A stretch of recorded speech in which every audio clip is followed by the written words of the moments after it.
Hello friends, हम लोग class 12 physics chapter 1 पढ़ रहे हैं जो कि है विद्युत आवेश तथा क्षेत्र। ठीक है, आज हम लोग पढ़ने वाले हैं अध्यारोपण का सिद्धांत और इसके आगे भी जो भी है टॉपिक उसको क्लियर करेंगे। ठीक है, अध्यारोपण का सिद्धांत इसी का नाम है बहुल आवेशों के बीच बल। ठीक है, तो चलिए देखते हैं कि अध्यारोपण का सिद्धांत क्या होता है।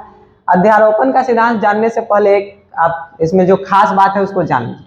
वो खास बात क्या है देखिए, मान लेते हैं एक बिंदु यहाँ पर है और एक बिंदु यहाँ पर। ठीक, इसको कैपिटल क्यू नाम देते हैं, इस बिंदु को कैपिटल क्यू और इसको Q1 दे देते हैं, और इन दोनों आवेश के बीच की दूरी को क्या देते हैं, एक दूरी R1 दे देते हैं। ठीक है, और उसके बाद एक और यहाँ पर आवेश है जिसका नाम दे देते हैं Q2।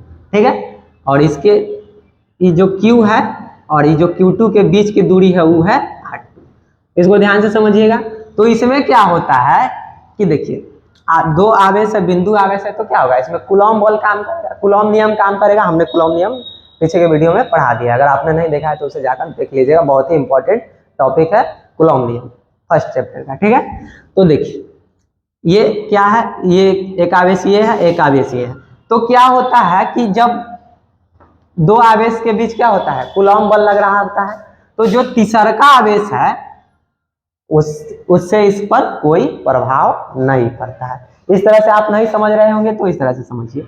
मान लीजिए कि Q क्या है, लड़का है। ठीक, और जो Q1 है ये पहली लड़की है। ठीक, और ये Q2 दूसरी लड़की है। तो देखिए ये लड़का है और ये लड़की है, तो दोनों के बीच क्या हो रहा है, मान लीजिए कि दोनों के बीच बातचीत हो रहा है, बल लग रहा है, आकर्षण वाला बल लग रहा है, खिंचाव वाला बल लग रहा है। ठीक है, और दोनों एक दूसरे के ख्यालों में डूबे हुए हैं। ठीक है, ये Q और Q1। ठीक है, ये जो पहली लड़की है और जो ये लड़का है, लड़का एक है, लड़की यहाँ पर दो है, दोनों एक दूसरे के ख्यालों में डूबे हुए हैं। ठीक है, और ये जो है दूसर की लड़की है, ये यहाँ पर है इसके बगल में, तो क्या ये दोनों के पर असर पड़ेगा? नहीं ना असर पड़ेगा, तो समझिए। और मान लीजिए कि अगर Q1 यानी कि जो पहली लड़की है और अभी दोनों के बीच वार्तालाप चल रहा है, बातचीत चल रहा है और दोनों एक दूसरे के ख्यालों में डूबे हुए हैं। ठीक है, तो अब ये लड़की यहाँ पर खड़ी है, तो इससे इस लड़का पर कोई असर नहीं पड़ेगा।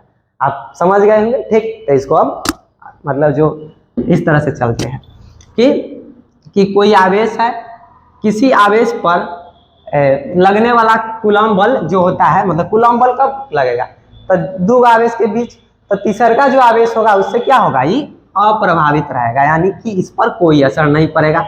दोनों के बीच जब बातचीत चल रहा है, तो अगर तीसरकी आ रही है तो ये पर दोनों के बीच कोई असर नहीं पड़ेगा। अगर ये दोनों के बीच बात चल रहा है तो ये आएगा, तो ये पर असर, एकरा पर असर नहीं पड़ेगा। ठीक, तो चलिए इसमें क्या लिखेंगे कि किसी आवेश पर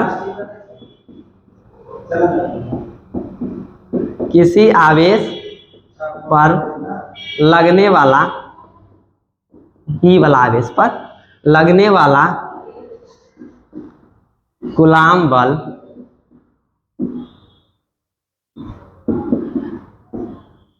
किसी अन्य आवेश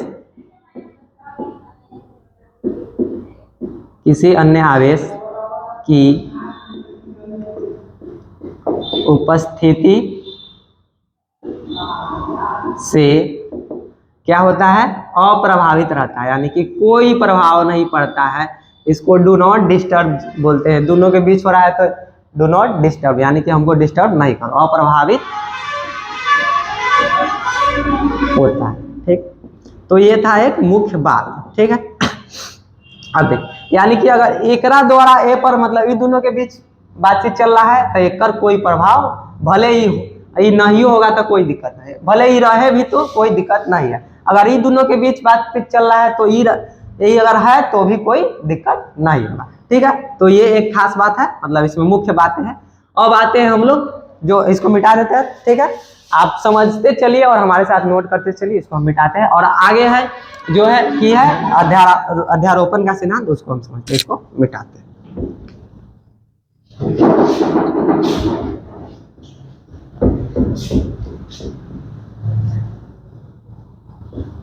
अगला है अध्यारोपण का सिद्धांत।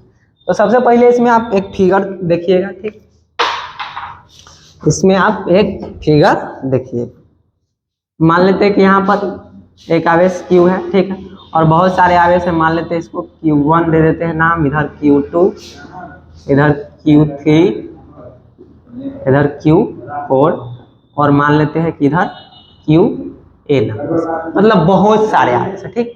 तो ये आवेश है, क्या है, आवेश है, Q है।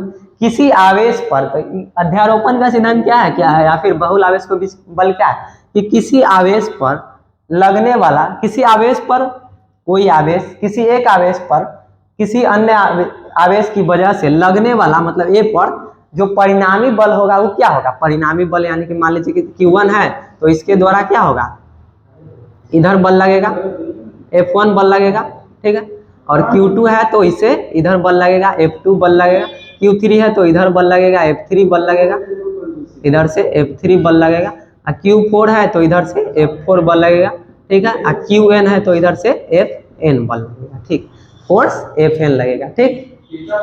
तो क्या है अध्यारोपण का सिद्धांत, कि किसी आवेश पर, कोई आवेश Q है, किसी आवेश पर किसी अन्य आवेश, मतलब जो भी सारे आवेश, इतने सारे आवेश है की वजह से लगने वाला, मतलब ये पर जो परिणामी बल होगा वो क्या होगा, तो समझिएगा, लगने वाला परिणामी बल जो भी, मतलब इसके द्वारा जो बल लग रहा है उसके सभी जितने भी बल लग रहे हैं उसके सभी सदिश योग के क्या होते हैं, बराबर होते हैं। सदिश योग यानी कि वेक्टर योग के बराबर होते हैं, सदिश योग के बराबर होते हैं, ठीक है। तो इसका परिभाषा लिखते हैं, क्या होता है, किसी आवेश पर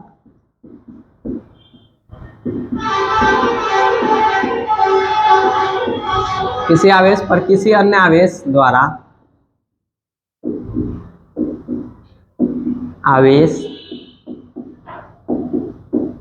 किसी आवेश पर किसी अन्य आवेश द्वारा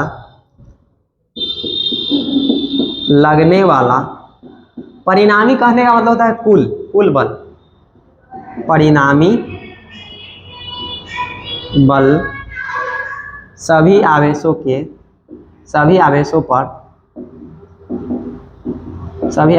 वजह से लगने वाले, सभी आवेशों की वजह से लगने वाले बलों का सदिश, लगने वाले बलों का सदिश योगफल होता है, ठीक। ये क्या हुआ कि कोई आवेश है, मान लीजिए ये आवेश है Q है, तो ये पर जो अन्य आवेश है ओकरा द्वारा जो ये पर परिणामी बल लगेगा वो क्या होगा, कि जितना भी आवेश है उसके द्वारा जो बल लग रहा है सब के अगर सदिश योग कर देते हैं, वेक्टर योग कर देते हैं, सदिश योग कर देते हैं, तो उतने एकड़ जो ए पर बल लगेगा उसका मान मालूम चल जाएगा, ठीक है। तो देखिए यहाँ पर Q है तो Q परिणामी बल क्या हो जाएगा, इस पर जो लगने वाला बल है उसको मान लेते हैं F, कि जो Q पर लग रहा है आवेश Q पर बल उसको मान लेते हैं F, ठीक है।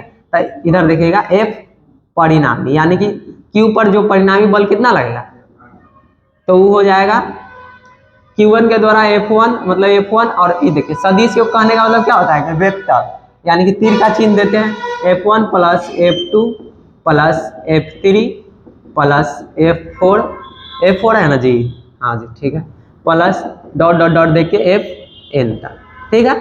ये हो गया क्या, कि अगर परिणामी बल Q पर लगने, जो Q आवेश है उस पर लगने वाला परिणामी बल, ठीक है। तो अगर आपने नोट नहीं किया होगा तो इसे स्क्रीनशॉट जल्दी से ले लीजिए, आगे बढ़ते हैं। चलिए अगला टॉपिक है कि विद्युत क्षेत्र, जिसको इंग्लिश में बोलते हैं इलेक्ट्रिक फील्ड, जो कि हमारा चैप्टर भी है कि विद्युत आवेश तथा क्षेत्र, यानी कि विद्युत क्षेत्र।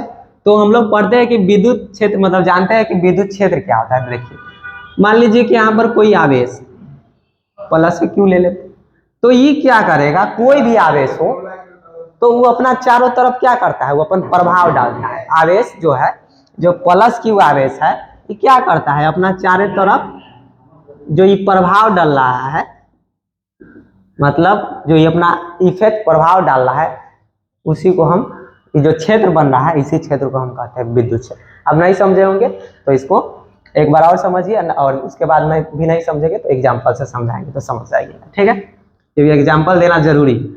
तो ये क्या है कि मान लिया कि कोई आवेश है, तो कोई आवेश, कोई भी आवेश होता है, प्लस क्यू हो चाहे माइनस क्यू, तो क्या करता है कि अपने चारों तरफ क्या करता है, एक क्षेत्र पैदा करता है, माने कि क्षेत्र मतलब बनाता है कि वहां तक वो उसका असर रहेगा, प्रभाव रहेगा, ठीक है।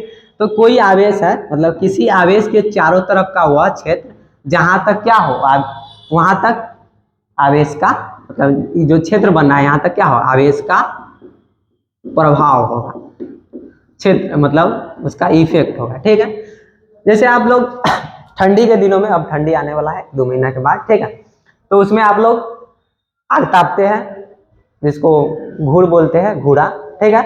तो वो क्या होता है, बीच में आग रहता है और चारों तरफ से क्या होते हैं, लोग बैठे होते हैं, आदमी बैठे होते हैं, उसमें आप भी बैठे होंगे, या फिर ये बुरे बुरे मार लेते हैं, ठीक है। तो क्या होता है, आग मान लीजिए कि आग है, क्या बीच में आग, ठीक, ये आग, ठीक है, लकड़ी वाला आग ले लीजिए चाहे कुछ वाला ले लीजिए, ठीक। तो आग क्या है, आवेश है, और ये आग जो है क्या करेगा, चारों तरफ देगा, उसमें से जो हीट निकलेगा, एनर्जी ऊर्जा निकलेगा, वो क्या करेगा, चारों तरफ देगा, तब ना सब आदमी को मिल जाता है, हाँ, हाथ को अपना गर्म कर लेता है, एकदम ठंडायल हाथ को, ठीक है। तो आग जो क्या करता है, अपना चारों तरफ एक क्षेत्र पैदा करता है, उसी तरह से मतलब क्षेत्र पैदा किया तो सभी को मिलेगा, जो भी आदमी चारों तरफ से बैठे होंगे, यानी कि उसका भी मतलब यहाँ पर आग है तो यहाँ पर थोड़ी ना असर जाए, कि एक कुछ दूरिये तक रहेगा असर, ठीक है। तो उसी तरह से आवेश में भी क्या होता है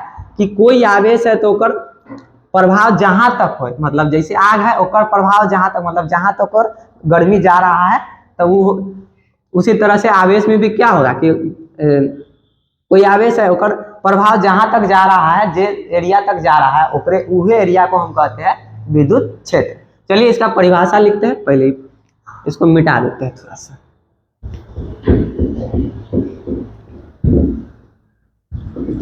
परिभाषा क्या बनेगा विद्युत क्षेत्र का, कि किसी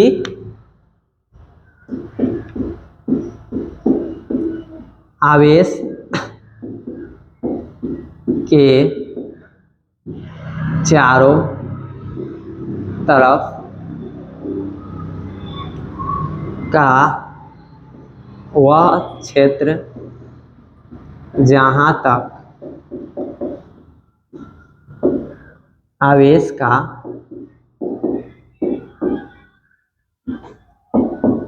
प्रभाव होता है, उस क्षेत्र को क्या कहते हैं,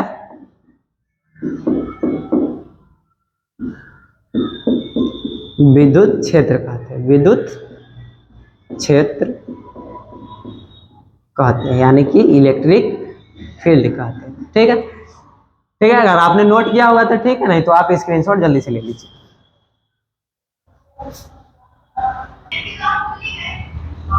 अब आगे है विद्युत क्षेत्र की तीव्रता, चलिए इसको समझते हैं।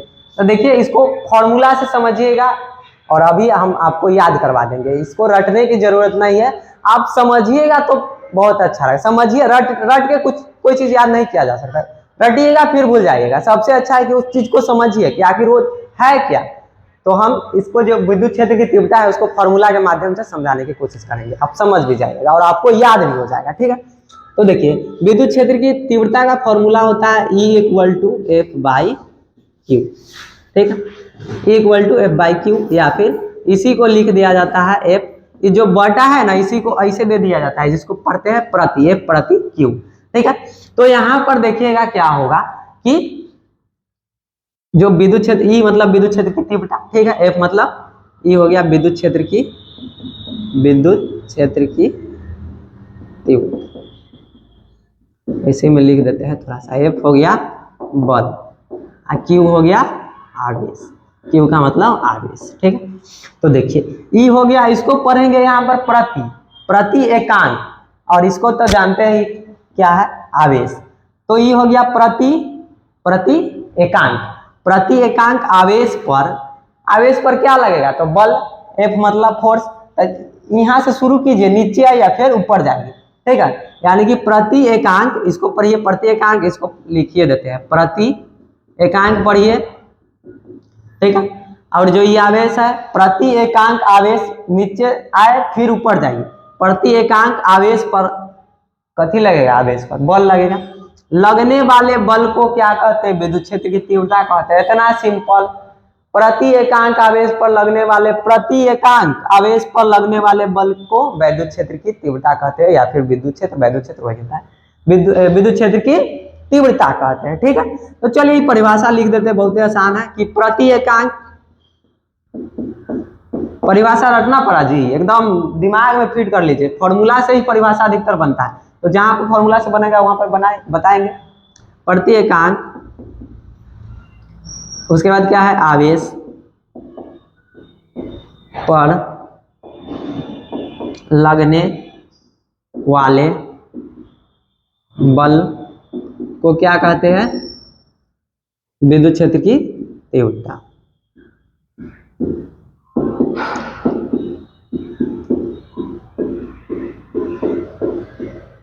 तीव्रता कहते हैं, ठीक है। अब देखिए सबसे जरूरी बात है कि आपको ये फॉर्मूला याद होना चाहिए। हिंदी में बोलते हैं फॉर्मूला को सूत्र, यानी कि ये मतलब ये दोनों का मतलब एक ही है, इस फॉर्मूला याद होना चाहिए, ठीक है। एक और फॉर्मूला होता है वो भी आप याद कर लीजिएगा। E इक्वल टू होता है 1/4 pi epsilon naught into Q by R square, एगो यो फॉर्मूला होता है, काम आएगा आगे, ठीक है। तो इसको भी आप याद कर लीजिएगा, ठीक है। अगर आपने नोट नहीं किया होगा तो जल्दी से स्क्रीनशॉट ले लीजिए। आगे देखते हैं क्या है कि विद्युत क्षेत्र रेखा या फिर यही ये जो विद्युत बल रेखाएं भी होता है, मतलब कहीं कहीं पे विद्युत बल रेखाएं रहेगा, कहीं कहीं पे विद्युत क्षेत्र रेखाएं, मतलब दोनों का मतलब एक ही होता है, ठीक है। तो विद्युत क्षेत्र रेखाएं क्या होता है, इससे पहले आप कुछ लोग इससे पहले आप कुछ बात जान लीजिए इसमें, तो आप समझ जाइएगा। प्लस जो चार्ज होता है, प्लस चार्ज, इससे जो रेखा होती है वो क्या होती है, निकलती है, यानी कि इसके पास से जो लाइनें होती है वो बाहर निकलती है, ठीक है। जो लाइन होती है वो बाहर की ओर निकलती है, किससे, तो जो धन आवेश, प्लस कहने का मतलब धन आवेश, धन आवेश से रेखा बाहर निकलती है। और आइए जो ऋण आवेश होगा, माइनस वाला चार्ज होगा, उसके पास जो होगा वो रेखा, मतलब रेखा आती है, अंदर की ओर जाती है और इससे बाहर की ओर। धन आवेश से जो रेखा होती है वो क्या होती है, बाहर की ओर जाती है, और ऋण आवेश से क्या होती है कि रेखा, ऋण आवेश के पास रेखा अंदर की ओर आती है। ये अंदर की ओर मतलब अंदर जा रही है, ठीक। एक बार और सुन लीजिए कि जो भी धन आवेश होते हैं उससे जो क्षेत्र रेखाएं जो होती है वो क्या होती है, बाहर की ओर जाती है। और ये जो है ऋण आवेश, इसके अंदर मतलब इसमें क्या होती है कि रेखाएं अंदर की ओर आती है, यानी कि सिंपल है कि जो धन आवेश, और एक बात और कि जो धन आवेश और ऋण आवेश एक जगह रहता है ना, मतलब थोड़ी दूरी पर लेकिन एक साथ एक जगह कह सकते हैं, तो क्या होगा कि जो धन आवेश ऐसे रेखा निकल रही है, ए से निकल के एक पास जाएगा, जो रेखा है, लाइन है जो, वो क्या करेगी, जो धन आवेश से निकलकर ऋण आवेश के पास जाती है, ठीक है। तो धन आवेश से क्या होती है, रेखाएं निकलती है, और ऋण आवेश में रेखाएं, मतलब रेखाएं अंदर की ओर जाती है, और इसमें धन आवेश में रेखाएं बाहर की ओर आती है, ये ठीक है। इसमें ये होता है, मतलब यही है, ठीक है। तो विद्युत क्षेत्र रेखाओं को समझिएगा, ठीक है, विद्युत क्षेत्र रेखाओं को समझिएगा।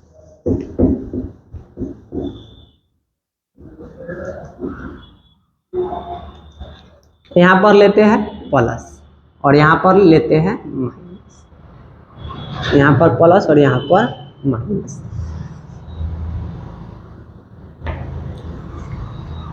यहाँ पर माइनस।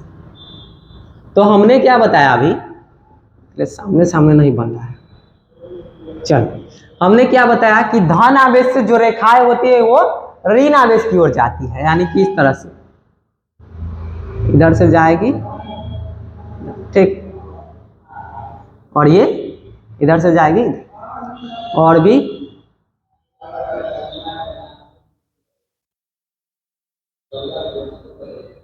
ये धन आवेश से मतलब ऐसे बाहर जा रही है, और ये ऋण आवेश अपने अंदर, मतलब अपने अंदर जाने दे रही है, ठीक। इस तरह से इधर से भी जाएगी, ठीक है।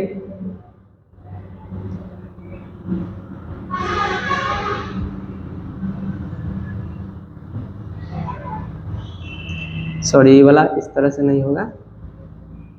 हाँ हाँ ठीक है, इससे बाहर निकल रही है, इससे इस तरह से। ठीक है, ठीक ठीक, ये हुआ। इस तरह से बहुत सारे हो जाएंगे। ठीक, और धन आवे से क्या होगा, रेखाएं निकलेगी।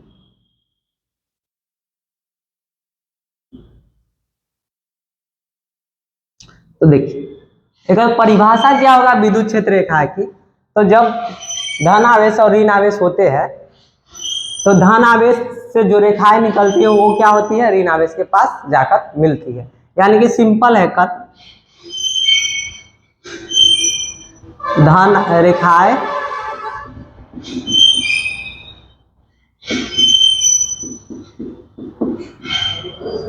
धन आवेश से निकलकर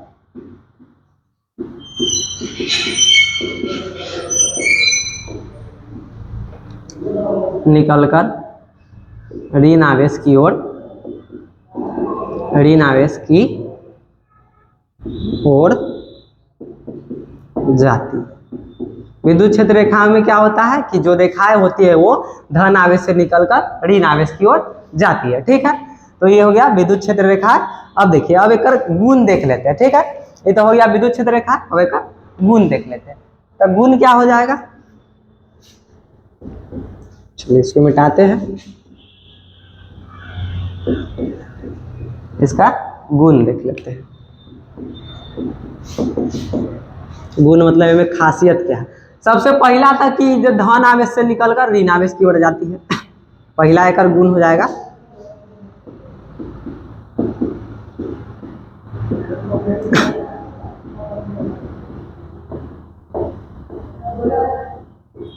ऋण आवेश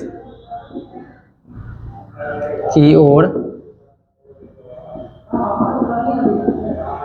जाती है। दूसरा क्या हो जाएगा, ये जो रेखाएं होती है खुला वक्र बनाती है। अब बताते हैं खुला वक्र क्या होता है।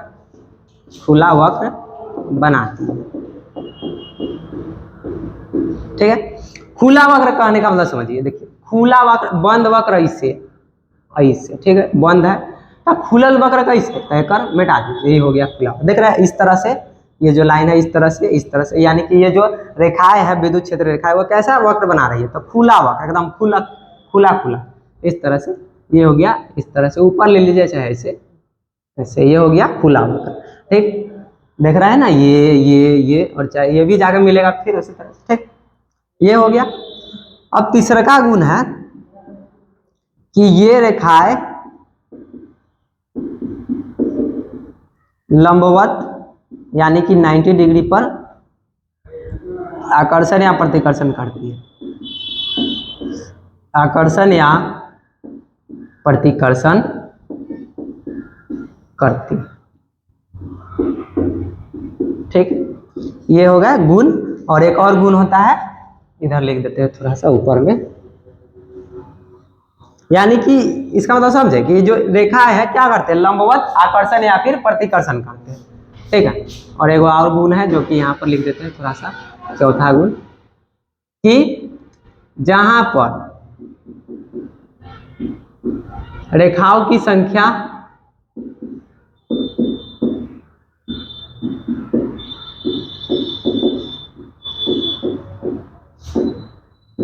अधिक होगी वहां पर क्या होगा, विद्युत क्षेत्र की तीव्रता भी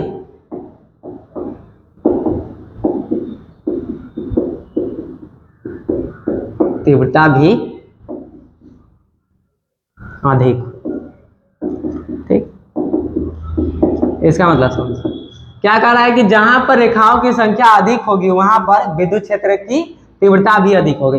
यानी कि जहां पर ये जो विद्युत क्षेत्र रेखाएं है, जहां पर एक संख्या ज्यादा होगा वहां पर विद्युत क्षेत्र की तीव्रता भी क्या होगा, ज्यादा होगा।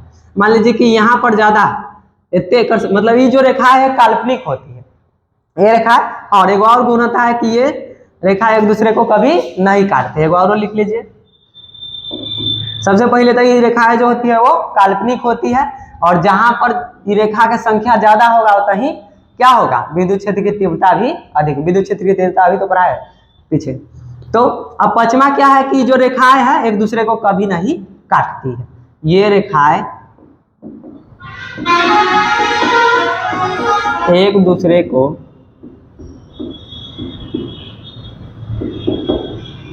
कभी नहीं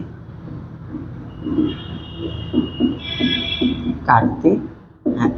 ठीक, ये थे 5 इसके क्या थे, विद्युत क्षेत्र रेखाएं के 5 गुण थे। ठीक है, आई होप कि आप लोग ये समझ गए होंगे। मिलते हैं अगले वीडियो में, आज के लिए इतना ही रह देते हैं, अगले वीडियो में मिलते हैं। ठीक है, तब तक के लिए धन्यवाद।